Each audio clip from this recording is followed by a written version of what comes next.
6h30, 9h, les matins de France Culture. Guillaume Erner. La question du jour. Bonjour Marguerite Caton. Bonjour Guillaume, bonjour à tous, bonjour Géraldine Farge. Bonjour.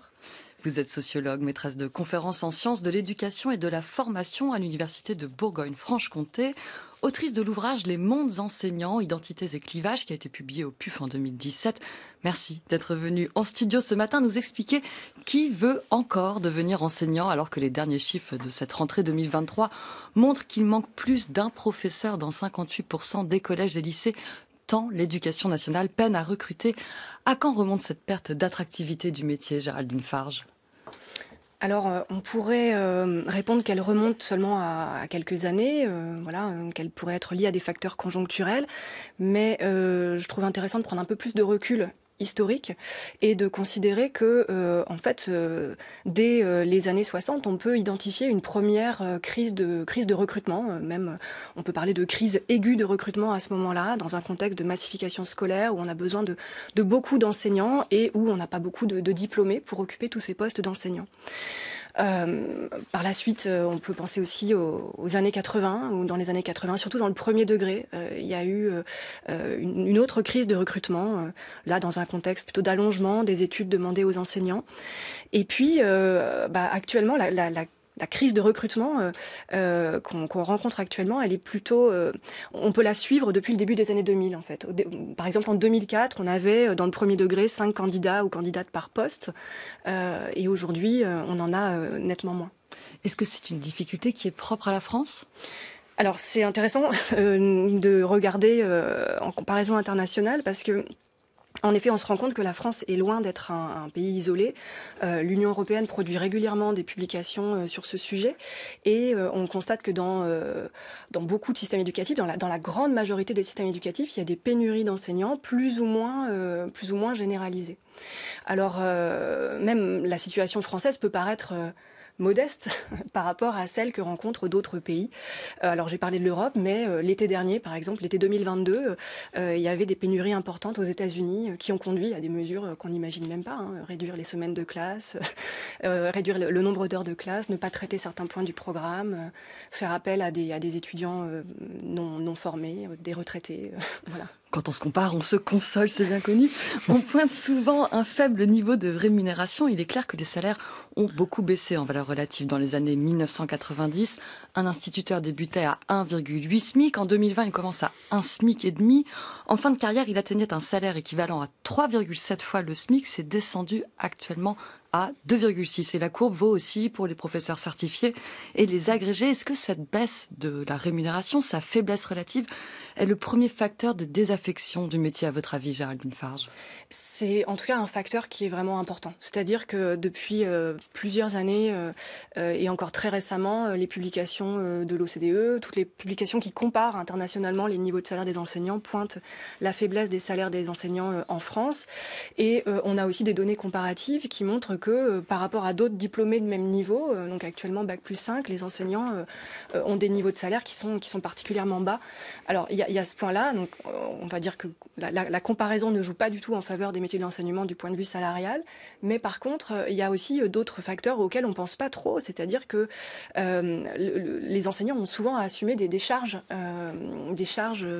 financières qui pèsent sur les salaires. Par exemple, en début de carrière, il faut souvent financer un logement d'appoint quand on est affecté loin de chez soi, par exemple, ou il faut payer des frais kilométriques de voiture qui pèsent sur les budgets. Et donc là, la question du salaire, parfois, elle devient vraiment centrale. Mais il y a d'autres facteurs aussi de désaffection du métier. Le salaire est important, mais il y en a d'autres. Oui, il faut peut-être penser aussi aux conditions de travail qui sont en réalité très contraignantes parce que vous parliez de mobilité, on ne choisit pas le lieu de travail, on choisit à peine son emploi du temps. Chaque semaine se répète, on ne peut rien aménager dans ses horaires, même les congés sont fixes. C'est un métier qui est en fait très peu flexible. Est-ce que vous pensez que ça se joue pour la jeunesse ? Alors c'est un métier qui est en effet beaucoup moins flexible qu'on ne le pense, que souvent les étudiants, par exemple, qui veulent devenir enseignants l'imaginent, et qu'il est devenu de moins en moins ces dernières années, avec un contexte de resserrement des demandes qui sont adressées aux enseignants. On leur demande de rester plus longtemps dans les établissements, de participer davantage à la vie collective, ce qui est d'un certain point de vue très bien, mais qui demande beaucoup d'investissement. Et ces conditions de travail, du coup, elles sont parfois, en effet, perçues comme particulièrement exigeantes, difficiles, et elles peuvent amener à réfléchir à deux fois à son projet d'orientation quand on sait que y a un salaire bas et puis en plus il y a des contraintes comme celles que vous avez soulignées. Il y a la question de l'orientation, mais il y a aussi un autre phénomène qui est assez important, c'est celui des démissions, des enseignants en poste qui renoncent. Et là encore, les chiffres sont assez intéressants. Géraldine Farge, entre 2008 et 2021, le nombre de démissions annuelles n'a cessé d'augmenter. Il est passé de 364 enseignants à 2411. À partir de 2014, en fait, on a 200 démissionnaires en plus en moyenne chaque année. Alors, évidemment, c'est très faible rapporté aux 750 000 enseignants du public, mais c'est quand même une tendance inquiétante. Qu'est-ce qui fait qu'un professeur lâche ? Qu'est-ce qui, dans le quotidien, les fait renoncer ?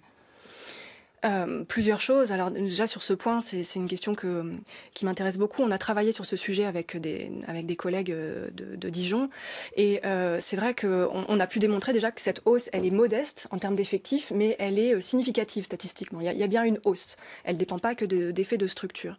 Et ce qu'on a pu identifier, alors nous, on a fait une recherche plutôt qualitative, mais ce qui revenait très souvent dans les entretiens, les nombreux entretiens qu'on a pu faire, c'est une sensation de conditions de travail à la fois pénible et bloqué. Ne pas pouvoir obtenir dans le cadre de l'éducation nationale des solutions pour résoudre un problème. Et ces démissions, elles se faisaient du coup à la suite souvent d'arrêts de travail, souvent assez douloureux, et qui étaient suivis par une reconversion professionnelle. Mais tout ça, on l'a bien vu dans notre enquête, exige des ressources pour pouvoir se reconvertir. Il faut avoir un diplôme qui permet d'aller vers autre chose.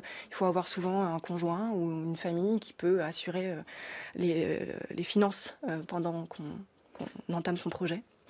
Pour autant, et pour ne pas finir sur une touche trop négative, il faut quand même dire que c'est une profession qui a un atout, elle a du sens, c'est un métier utile. Est-ce que ça peut se jouer dans le recrutement ? Est-ce que ça peut favoriser des reconversions, mais pour le coup, du privé vers l'enseignement ? Oui, je crois que c'est vraiment quelque chose qu'il faut souligner, c'est que quand on interroge des personnes qui veulent devenir enseignantes, qu'elles soient étudiantes ou qu'elles soient salariées avec un projet de reconversion, le sens du métier, la volonté de travailler auprès d'enfants, d'instruire, est vraiment important.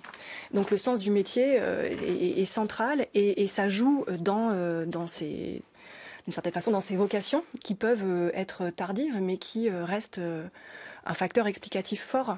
Et c'est quelque chose auquel il faut bien avoir conscience de ce sens pour surtout le préserver et faire en sorte que les personnes qui deviennent enseignantes continuent à trouver du sens dans l'exercice ordinaire de leur métier. Et ça passe par une certaine liberté pédagogique, une liberté un peu plus forte peut-être des professeurs d'enseignement, une hiérarchie un peu moins pesante. Merci beaucoup Géraldine Farge pour ces éclaircissements. Merci Marguerite Caton. Merci. On pense fort évidemment aux enseignants et aux élèves qui sont sur le chemin de l'école probablement. Il est 7h23 sur France Culture.